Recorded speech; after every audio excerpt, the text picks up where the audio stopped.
Bismillah, je vais t'expliquer pourquoi les couples boudent. C'est vrai ça, vous avez quel âge? Pourquoi est-ce que vous boudez les gars?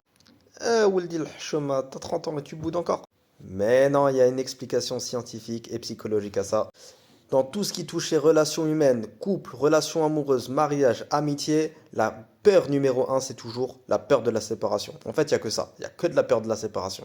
Et on va dire que pour le moment, tu me crois parce que je vais pas t'expliquer le détail, ça serait trop long.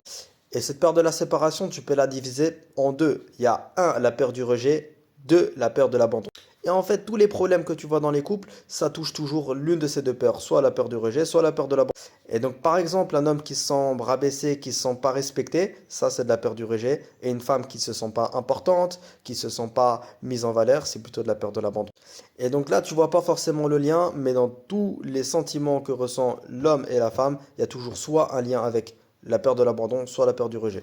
Et les recherches de John Bowlby montrent que lorsqu'une personne a plutôt un attachement anxieux, elle aura plutôt peur de l'abandon, et lorsqu'une personne a plutôt un attachement évitant, elle aura plutôt peur du rejet. Et donc quand il y a une embrouille, quand il y a une dispute, qu'est-ce qui se passe? C'est un moment où le couple il est mis en danger, donc la peur de la séparation elle est activée. Si tu as peur de l'abandon, tu auras du mal à revenir vers l'autre. Pourquoi? Parce que, encore une fois, quand tu as peur de l'abandon, tu as besoin de te sentir important, et donc tu as besoin de voir que l'autre revienne vers toi pour qu'il te montre que tu es important et qu'il te veut dans sa vie. Et quand tu as peur du rejet, tu as peur d'aller vers l'autre parce que tu as peur qu'il refuse tout simplement la réconciliation.